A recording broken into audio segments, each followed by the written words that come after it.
Huevos. Huevos. Huevos. Huevos. Huevos. Huevos. Siempre se puede cambiar lo que nos caga.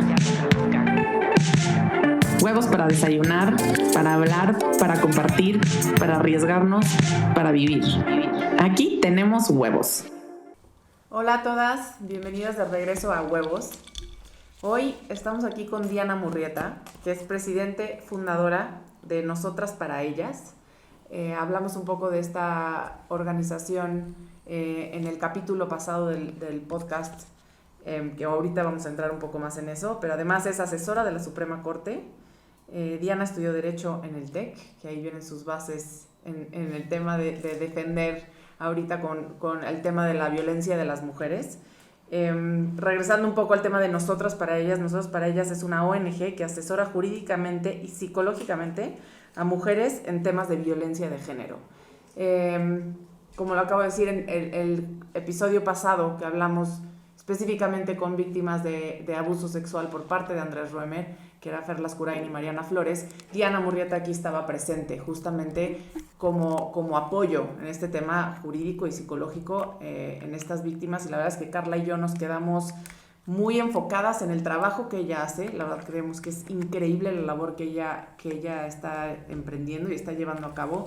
Ahorita que la tenemos enfrente, de verdad que platicando con ella no tiene ni idea la cantidad de cosas que sabe, el compromiso que tiene con este trabajo, y sobre todo creo que lo más importante es que, y lo hablamos ahorita muchas veces cuando sufrimos como mujeres algún tema de abuso o de violencia, no es fácil. La persona a la que más deberías de acercarte, que a lo mejor es un amigo o un familiar muy cercano, no es necesariamente la primera persona con la que podemos abrirnos y contar estas cosas. Entonces, existe Diana, existe Nosotras para Ellas. Diana, bienvenida, gracias por venir a platicar con nosotras. Muchas gracias, estoy muy contenta de estar aquí otra vez, pero ahora sí ya para platicar de este tema, me encanta. Muchas gracias por la invitación. A ver, Diana, pues yo, como dice Moni, me quedé pensando este tiempo que pasó entre el podcast pasado y en todas las historias que nos platicaste, en todos los datos. Me metí a tu Instagram, se los recomiendo, es @nosotrasparaellas MX. Y pues la verdad es que sí, o sea, yo me considero una mujer que siempre está buscando cómo ayudar, ¿no? Y la verdad es que, y tengo ganas de llorar porque sí, o sea, me trauma. Ay, no mames. Pues sí, no me deja de doler todo lo que leo. No me deja de sorprender. O sea, realmente admiro muchísimo lo que haces. Realmente estoy agradecida de que hoy estés aquí. Realmente me pongo a tu disposición y servicio y de la causa. Y bueno, todo el punto de que hiciéramos este podcast era pues informar, ¿no? O sea, Moni y yo como que nos quedamos pensando mucho en todo el tema que se desprende de un abuso y de una violación. Yo me quedé sorprendida con la poca información que tenía, si llegara a pasarle esto a cualquier mujer, ¿no? Con los datos que tú hoy nos das, bueno, de cada 100 mujeres que hay en México, 66 han sufrido algún tipo de violencia a lo largo de su vida. Entonces, a huevo conocemos a alguien que ha sufrido este tipo de cosas, ¿no? También hablamos, bueno, del 100% de los delitos que son cometidos en contra de las mujeres, el 42% de este 100% son abuso sexual y el 38% son violaciones, ¿no? Entonces, como que solamente me queda preguntar, pues bueno, a ver, ¿cómo es que empieza primero tu labor? A ver, primero, yo estoy en el TEC, como ustedes lo acaban de comentar, y primero, ser blanca, estudiar una educación, literal, licenciatura, es un privilegio. En México es un privilegio. Entonces, de acuerdo, empezarme a dar cuenta que cosas que para mí eran normales, para mujeres era un privilegio el poder hablar, el poder llegar segura a tu casa, el poder tener una familia que no te violenta, que no te revictimiza. Es súper duro darte cuenta que vives en esta parte que no muchas mujeres tienen acceso. Entonces, desde ahí yo empecé a decir, creo que las mujeres que tenemos el privilegio, por llamarlo de alguna manera, tenemos que hacer algo por aquellas que no pueden. Dígase recursos, dígase voz, o dígase que su agresor está en su propia casa. Muchas veces los agresores son los mismos que tienen el control económico. Entonces no puedes salir corriendo. Muchas veces son la única persona que llega. Y a ver, perdemos individualidad y ya no tenemos familia, ya no tenemos amigos y no tenemos a dónde acudir. Entonces, para mí empieza la labor de pensarlo desde el año pasado. Y empecé a plantearme ideas. Mi primera idea fue post informativos en Instagram, ¿no? Quiero hacer post que todas sepan que tenemos derechos, que la ley también puede estar a nuestro favor, que tristemente tenemos que investigarla porque la ley ha sido escrita para hombres, entonces, y por hombres. Entonces, yo poner esta parte también en un Instagram de, oigan, nosotros también tenemos derecho a esto, tristemente tienen que pedirlo, ¿no? No se nos da, lo tenemos que pedir. Después empiezan a llegarme casos y dije, ok, voy a abrir esta parte de asesorías gratuitas.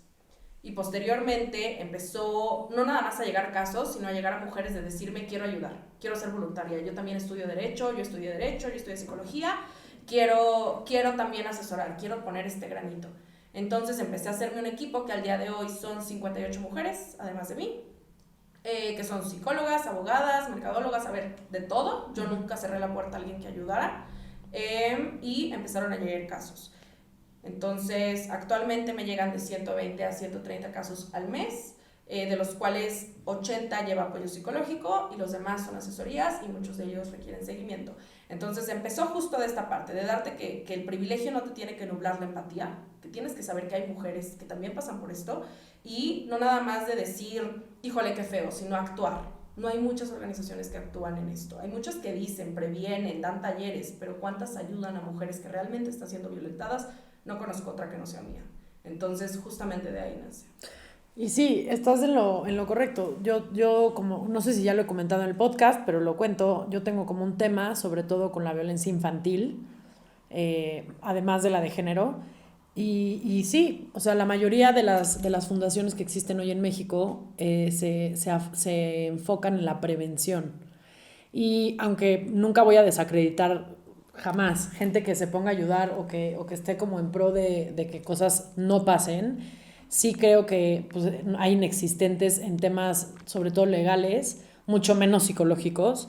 Y pues la verdad es que para mí es, pues es muy fuerte, güey. Es muy fuerte que seas la primera mujer en hacer una fundación de este tipo. Me sorprende muchísimo. Y pues un poco de lo que quería como, por ejemplo, platicar es, si yo hoy conozco a alguna persona a la que violen o abusen, ¿qué procedería? ¿Qué le tengo que decir? ¿Cuál sería el consejo adecuado para que los procesos corran de forma correcta y evitemos tropezar con la ley que ya sabemos que se tropieza sola, y podamos, digamos, tener los mejores resultados posibles? Okay. Primero, para mí este es el tema más importante, nunca presionar a la denuncia. Okay. Nunca. Quien crea que la denuncia es un papel, nunca ha vivido esto. Es un proceso psicológico, es un proceso mental, es un proceso social, de amigos, de familia, de reconocerte víctima. Ese es un paso bien duro para las propias víctimas. El decir, me pasó esto y esto se llama violación. Y me pasó. Y yo no lo quería. Y lo hizo alguien en el que yo confiaba o lo hizo un total desconocido. Reconocerte como víctima y reconocer a tu agresor, literalmente como agresor, a tu papá como agresor, a tu novio como agresor. Esa parte es muy dura y muy cruda. Entonces, primero el proceso psicológico. Después, como amigas, ¿no? ¿Qué podemos hacer? Me acaba de contar mi amiga. Yo siempre soy de no revictimizarla, no preguntarle, híjole, pero ¿cómo ibas vestida? Híjole, pero ¿no andaban? Oye, te estoy contando que me acaba de pasar esto, no me juzgues. Sí. Okay. Escúchame. Sé que puede pasar por tu mente, porque a ver, todas hemos crecido en un patriarcado, todas nos han hecho creer que todo es nuestra responsabilidad y tú tienes que ser la que accede o la que no accede, y la clásica frase de el hombre llega hasta donde la mujer dice que no. A veces no es cierto, a veces puedes decir no 30 veces y es que sigue, entonces no es tu culpa, ¿no? Y después acercarla a organizaciones, acompañarla, si ella ya decidió emprender la denuncia, acompañarla a la fiscalía. El acompañamiento es súper duro y creo que también las acompañantas, como se les llama, tienen un rol muy complicado porque tú también te tragas todo lo que ella está sintiendo, también llegas a tener emociones y a sentir horrible, pero el saber que tiene un apoyo estable, que tiene una cabeza fría para pensarlo, y acompañarla a la fiscalía. Yo recomiendo organizaciones que ya están involucradas, porque a ver, las que son abogadas le podrán asesorar perfectamente el tiempo, cuánto se va a tardar hacer la denuncia escrita, lo que tú quieras. Pero también el entender que más allá de una denuncia y de acercarla con un abogado, necesita alguien que le escuche. Necesita crear un círculo y un arropamiento de decir lo que te acaba de pasar tristemente es más común de lo que crees. Sí. Entonces, no te sientas sola, no estás sola, hay muchísimas mujeres que te pueden ayudar. Y vamos a darle sentido. Cada caso es distinto, hay que saber en dónde se tiene que meter, cómo se tiene que meter, bajo qué pruebas hay, cuáles se tienen que recabar, qué tenemos que meter, qué tipo de peritaje se tiene que meter. Pero creo que lo primero siempre es empatía y escucharla. Eso es todo lo que tienes que hacer. Sí, nos decías hace rato que es más común que busquen antes ayuda por fuera que acercarse con alguien cercano, que es lo que decíamos al principio, por este miedo que te van a juzgar, ¿no? O te van a decir, te lo dije. Claro. Entonces, ¿por qué andabas con él? Él ya había tratado mal a su ex, es que esta persona es violenta. Oye, pasó. Y es que no tengo la culpa si él era violento, o si él era mi papá, o si él era qué. O sea, también hay una estadística muy importante. A partir de los 15 años, la tendencia de ser violentadas aumenta. A los 15 años no sabes qué está pasando por tu vida. Sí. O sea, y a los 15 años también hay que entender, abuso infantil, como lo comentaba Carla, es mayoritariamente hecho por familia. Totalmente. Si tú creces y te dicen, tu papá te tiene que cuidar, tú no sabes ni de tu sexualidad, ni qué es algo más allá de tu papá. Entonces, si tu papá abusa de ti, para ti es normal. ¿Por qué? Porque tu papá te tiene que cuidar. Y eso es un cuidado. Y creces y desarrollamos muchísimas cosas más psicológicamente. Sí. Entonces, entenderlo no es fácil. Por eso para mí es la parte más cruda. Entenderte como víctima es muy complicada. Y muchas veces no lo creas y no lo asimilas muchos años después. Cada proceso es respetable. Si hago mi denuncia pública, si no la hago pública, si denuncio legalmente o si no denuncio legalmente, la acción sigue siendo igual de respetable. Si quieres llegar a la denuncia legal, asesórate. Si la quieres hacer pública, respetable. Es tu manera de sanar. Y al final creo que nadie, ni una ley te tiene que decir cómo sanar. Si esa es tu manera, está perfecta. Acércate nada más para hacerlo de la manera correcta y que no corras riesgos tú también. Totalmente. ¿Qué riesgos puede correr una persona? O sea, ¿cuáles podrían ser este tipo de riesgos? Primero, exponerte ante tu agresor. Si ya hizo lo peor, claro. ¿Qué más le quita? ¿O qué más le da? Nada. Entonces, justamente esta parte de denuncias públicas. A ver, a mí siempre me llega la pregunta de, ¿me puede él denunciar porque yo lo estoy exhibiendo? No. O sea, como una difamación. En México ya no existe la difamación, eso es una parte, pero sí me lo pueden meter por daño moral, sí podría abrir una carpeta contra mí, sí podrían haber cosas. Entonces, asesórate, dilo de la manera que tú sientas. Por ejemplo, las denuncias públicas, no pongas su apellido, no pongas sus ojos. Puedes decir, puedes describirlo sin decir su nombre, también es un poquito la parte que puedes hacer. Es respetar los procesos, ninguna denuncia es más válida, las legales no son más válidas que las públicas. Es tu manera de sanar y lo que te pasó es horrible y la manera en la que lo expreses es válida. Desde ahí hay que entenderlo, no desde, es que no denunciaste. Oye, tú no sabes, a ver, párate a la fiscalía. Y es que, a ver, yo se los cuento, me paro yo a la fiscalía y es que hasta a mí me tratan mal. Imagínate una víctima que viene llorando. Si yo teniendo conocimiento de mis derechos, si yo teniendo el privilegio de poder accederlo, me tratan mal, imagínate una mujer de escasos recursos. Imagínate una mujer que no habla español. A ver, no es accesible la justicia y si no puede denunciar por recurso económico, social, psicológico, lo que tú quieras, no deja de ser válido lo que siente. Totalmente. Oye, hablabas hace ratito primero para irnos a lo más básico, ¿cómo llego a ti? O sea, literalmente dime, más allá de tu cuenta de Instagram, teléfono, mail, ¿cuál es el siguiente paso para accionar un contacto contigo? El primero, que es el que la mayoría es por mail, nosotras-para-ellas@gmail. Tengo WhatsApp para emergencias, que es 5531167674, que lo atiendo yo personalmente 24 horas cuando son emergencias que están pasando en ese momento. Y por redes sociales siempre estoy monitoreando los mensajes. ¿Qué tipo de emergencias te ha tocado atender, Diana? Mujeres que acaban de ser violentadas y las acaban de sacar de su casa. Ok. Y en ese caso, por ejemplo, ¿tú les brindas apoyo de qué forma? Las canalizo con la red de refugios, okay. Con la fiscalía 24 horas para que puedan ir y presenciar una vez su denuncia. y nada más ver su cuadrante policial para resguardarla, en la que puede llegar alguna persona segura a ella. Hay que entender que cuando te pasan esas cosas no sabes qué decir, no sabes qué pensar, no sabes, entonces necesitas una cabeza fría de, primero, que alguien te resguarde, no sé en qué zona estás, no sé qué peligro estás corriendo. Segundo, ver si hay un refugio disponible. Tercero, dónde vas a presentar tu fiscalía.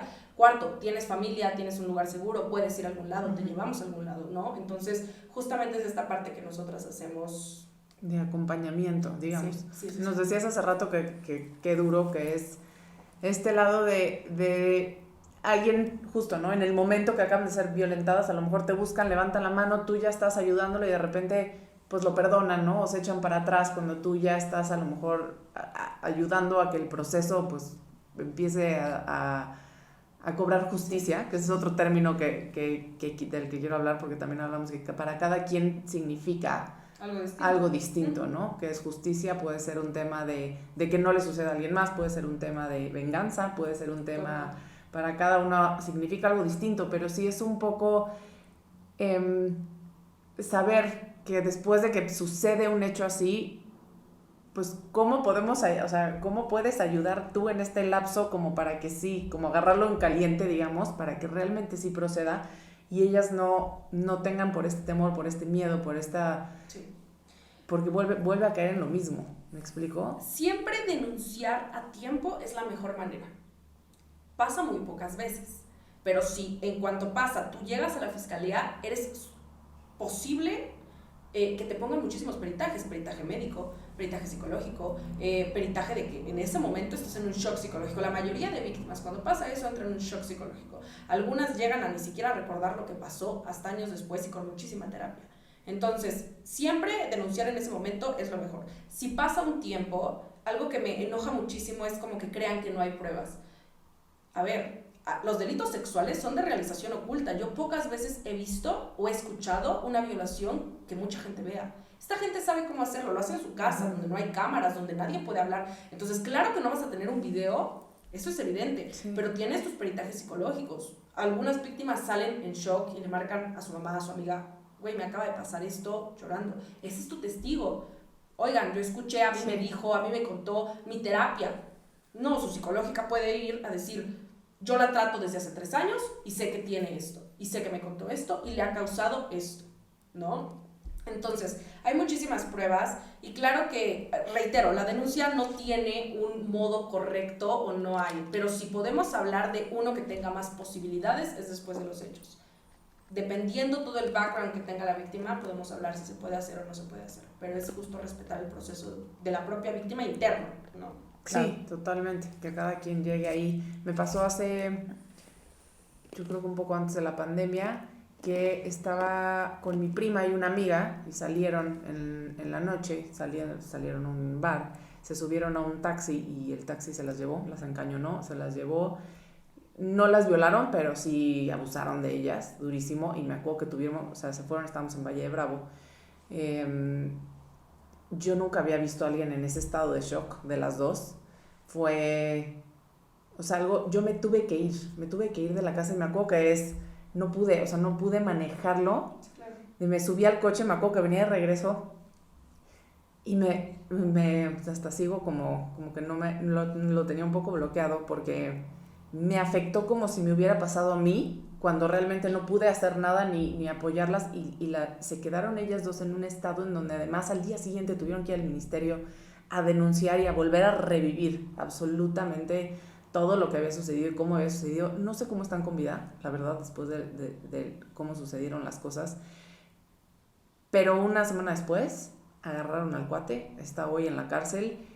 Y ellas están trabajando y siguen trabajando muchísimo psicológicamente en todo lo sucedido, pero sí ves que hay una parte en donde les dio tranquilidad la justicia, que es ahí un poco donde valió la pena levantar la voz y pudieron haber dicho, ¿sabes qué? No, aquí no pasó nada y lo entierras, ¿no? Un poco lo que hablábamos con Mariana y con Fer en el episodio pasado, pero el hecho de que hayan decidido atravesar por ese proceso ellas, se me hace valiosísimo. Yo no pude enfrentarlas a ellas. Ahora imagínate, claro, ellas en ese momento y como ellas ya dijimos, ¿no? O sea, 66 de cada 100. Y me imagino que también en la pandemia, no me imagino, porque hay datos que han aumentado, creo que el 130% los casos de feminicidio y de violencia en mujeres. Y siguen creciendo.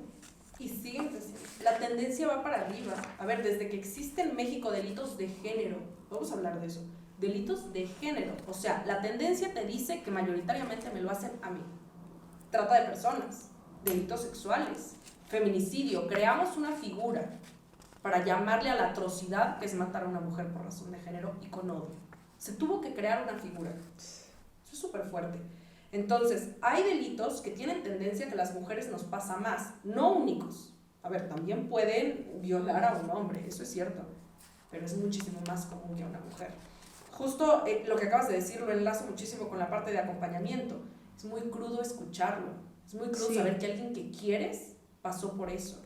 Entonces, para mí me cuesta mucho trabajo no crear este vínculo de empatía y de cariño y de querer protegerla, pero también como acompañante es entender que el proceso es de ella y que tú estás ahí para lo que ella quiera, pero si ella quiere emprenderlo o no, no es tu responsabilidad y tampoco es tu tarea el aventarla.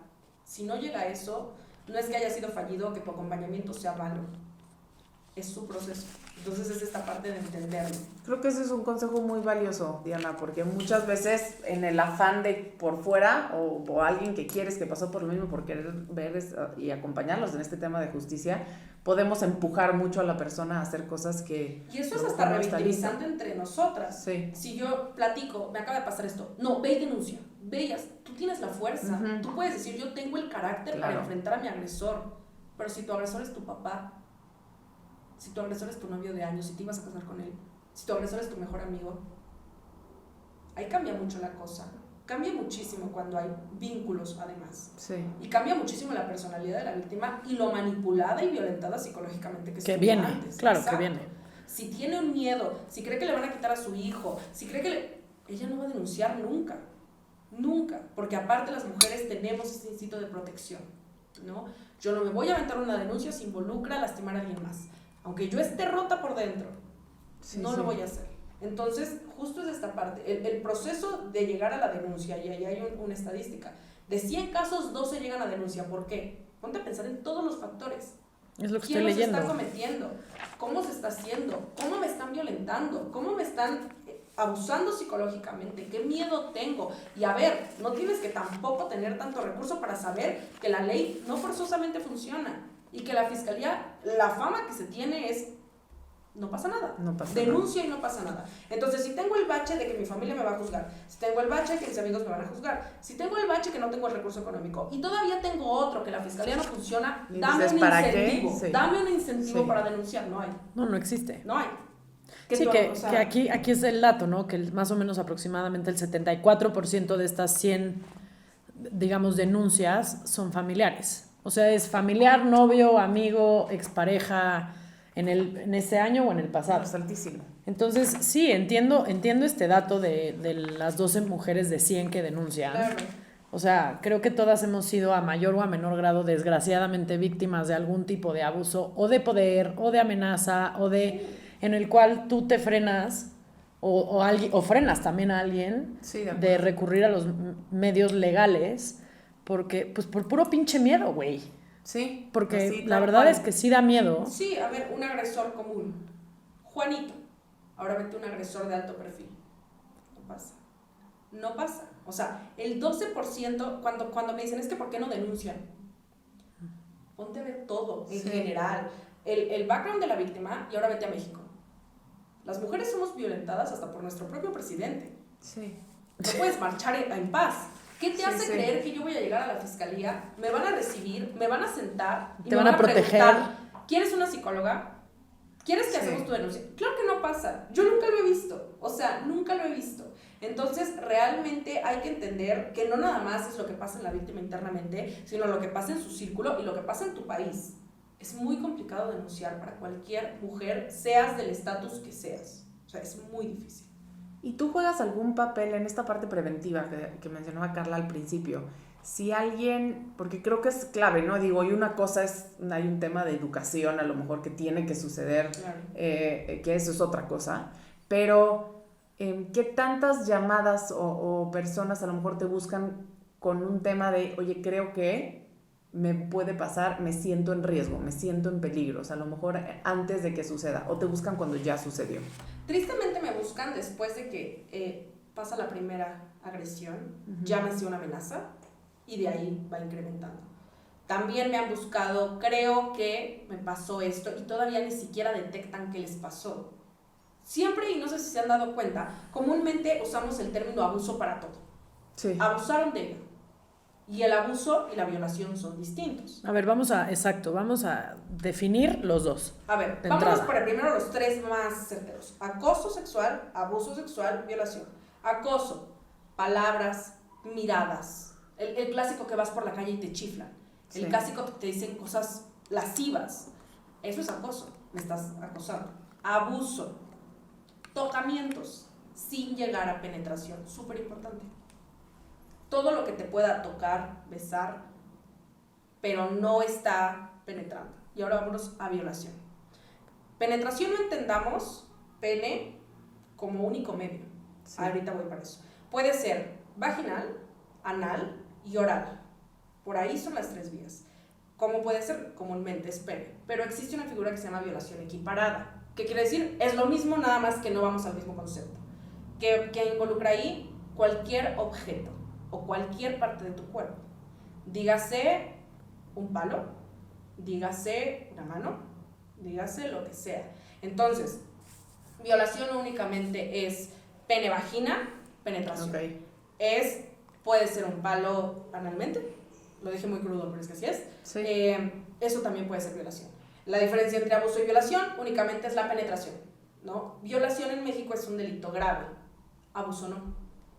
Entonces, esas son las diferencias. Siempre se dice, Diana fue abusada. Sí. No entramos en detalles. Entonces, cuando llega una víctima, tú ya sabes que tienes que decir, es que abusaron de mí. Ok, cuéntame tu historia. Esto. Y empiezas a darte cuenta que violaron.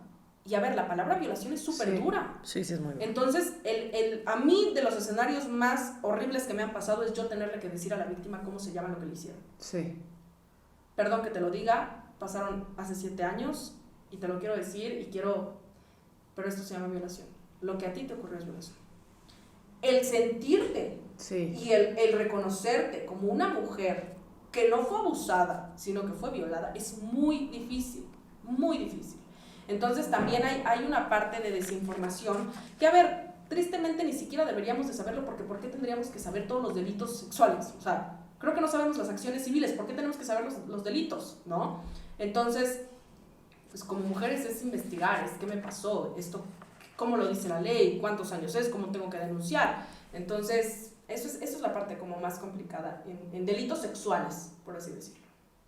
Y nos decía Diana al principio que la labor que ella ha emprendido y que sigue empujando y que está llevando caso, específicamente con el caso de Andrés Roemer, que ya lo hemos escuchado, que lo vimos la vez pasada, pero ahorita que hemos estado hablando de sus casos, de lo que ven el día a día, la verdad es que es impresionante y no se da abasto también. O sea, tiene evidentemente casos pro bono, pero bueno, también tiene un equipo de gente trabajando, entonces van a encontrar en nuestras redes sociales también cómo podamos ayudar a la fundación y a Diana en este caso, para que pueda tener más manos, para que pueda tener más recursos. Lo van a ver en Nosotros para Ellas, lo vamos a promover nosotros en nuestras redes sociales. Por favor, sumémonos, porque creo que esto es algo que cada vez se necesita más. Siguen incrementando los casos, tenemos que unirnos más que nunca. Agradecemos, Diana, enormemente todo el apoyo y todo lo que haces. A mí sí me ha cambiado la vida, la verdad es que conocerte y esta conversación desde la vez pasada, y es algo en lo que me encantaría seguir involucrada en la forma que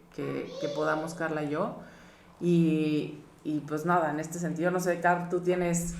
Seguimos revisando aquí números, casos, les juro que aquí que no Diana acabamos. nos trajo una carpeta bastante amplia, con datos que me hicieron llorar, como se pudieron dar cuenta.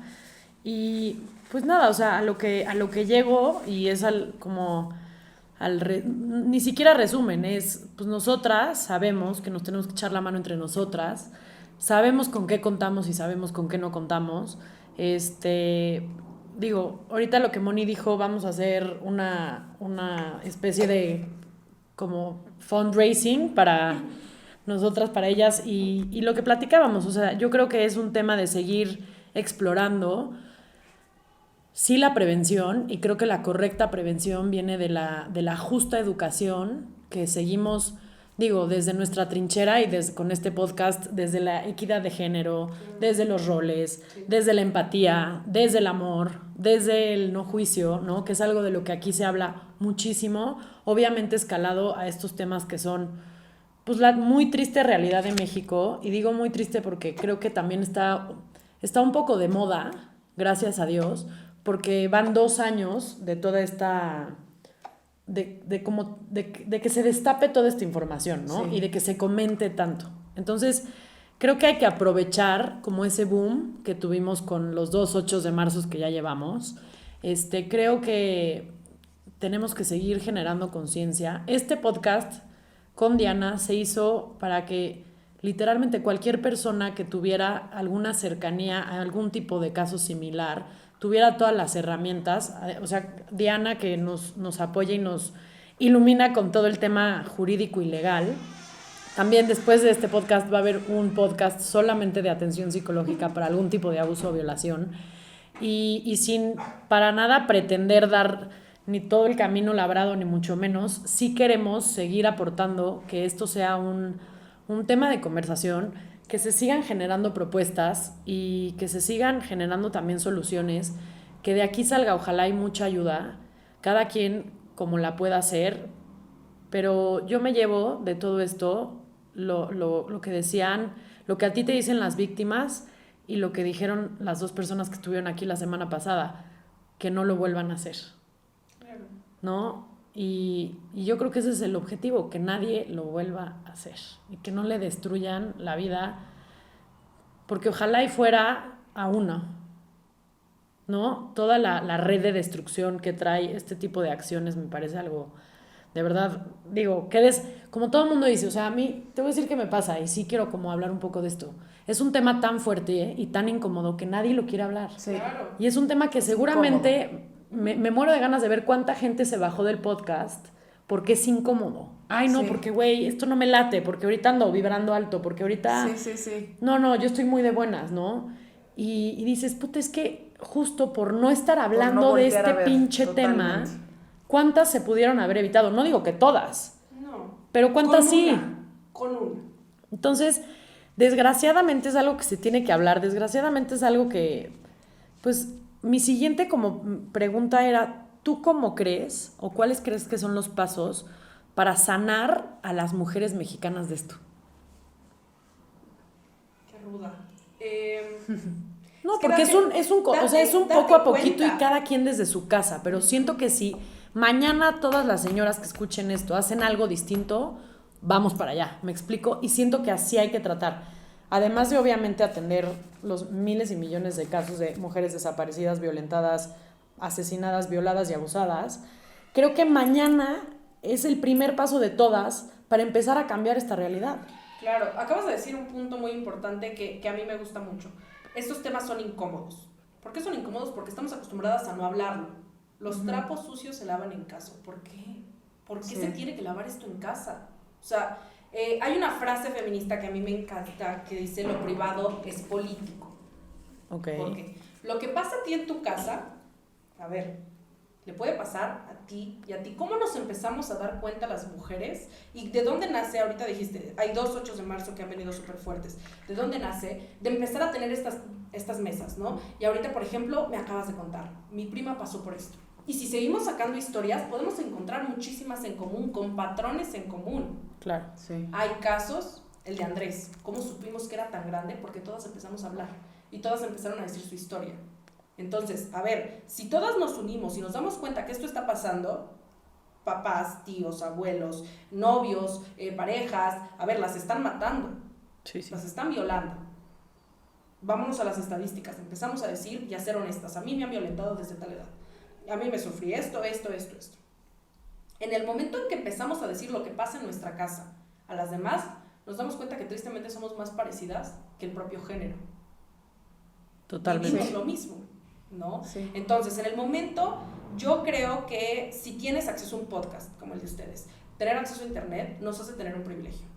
Si empezamos a hablarlo por aquellas que no lo pueden hablar, por aquellas que se encuentran en sierras, por aquellas que se encuentran en una casa que no pueden decirlo porque su agresor mata a sus hijos, empezamos a elevar esta conversación, y cuando el feminismo deje de incomodar, es que ya no está funcionando, ¿no? Entonces, vamos a hacerlo lo más incómodo posible, al ponerle a los hombres en la mesa. Esto pasa, no te digo que tú, y es que también, el clásico de, no, es que yo tengo mamá y tengo hijas, pues los violadores no nacen de un huevo, todos tienen mamá, o sea, todos tienen mamá. Entonces, todo puede ser un violador y todas podemos ser víctimas. El entender esto y elevar la conversación y dejarnos de el famoso pacto que entre también nosotras existe, el seguir llevándonos con hombres que sabemos que violentaron a amigas, el seguir juzgándonos entre mujeres, porque la mayoría de mujeres te dicen, ay, es que ella es fácil. Y te quedas con esa idea, y entonces yo ya no quiero hablarle porque es que me vaya a bajar al novio. A ver, no somos competencia, y nos han hecho competir. Ella es más bonita, ella tiene más dinero, nosotras somos intensas, ellos son líderes, ¿no? Nosotras tenemos el humor de la chingada, y ellos nada más están siendo objetivos. O sea, hemos estado en una competencia, en una minimización, en que nosotros somos menos. Si empezamos a decir, a ver, no me importa, y esto lo voy a platicar, y no tengo tema, el empezar a poner temas en la mesa de mujeres que no son hablados, menstruación, empezamos a hablar de menstruación, empezar a decir las cosas que nos pasan, y el darlas como normal, porque son normales.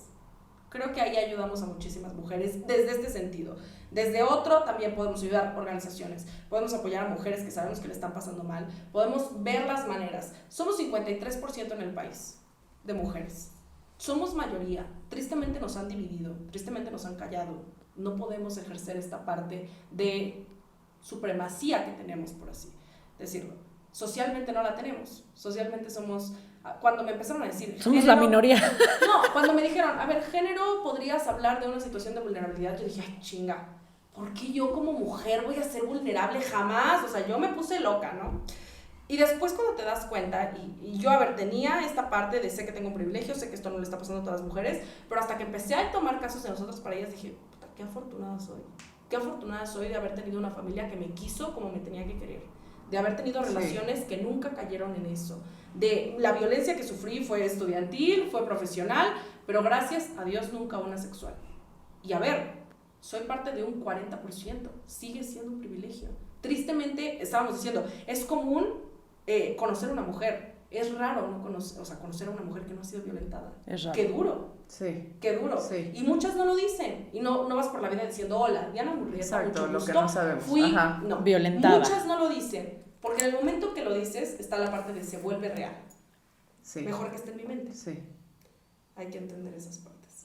Y justo me voy con una frase que vi el otro día que se llama, bueno, que leí, que dice, yo no deseo que las mujeres tengan poder sobre los hombres, sino sobre ellas mismas, ¿no? Y con esto como que me voy un poco en paz de este podcast, más no sin embargo como que dejar de recalcar todo esto de lo que acabas de hablar, ¿no? Y te lo juro, no sabes cómo lo hemos comentado aquí, cuánto tiempo llevamos divididas en competencia, en juicio, entre nosotras. Entonces creo que el verdadero feminismo empieza haciéndonos una a nosotras. Ni siquiera va en contra de los hombres, no va en contra de, o sea, va a favor nuestro y va en unión nuestra y en empatía nuestra. Y pues, como digo, o sea, ojalá y sigamos platicando de esto, ojalá y sigamos oyendo más, ojalá y sigas haciendo mucho más ruido del desmadre que ya estás armando. Y pues muchísimas gracias, Diana, muchísimas gracias por tu labor con Diana. México, por tu labor con las mujeres, por estar aquí, por quitarte 1 hora y media de tu maravilloso tiempo, y esperemos que rescatemos a más de una. Muchas gracias. Sumémonos todas, muchas gracias por escuchar.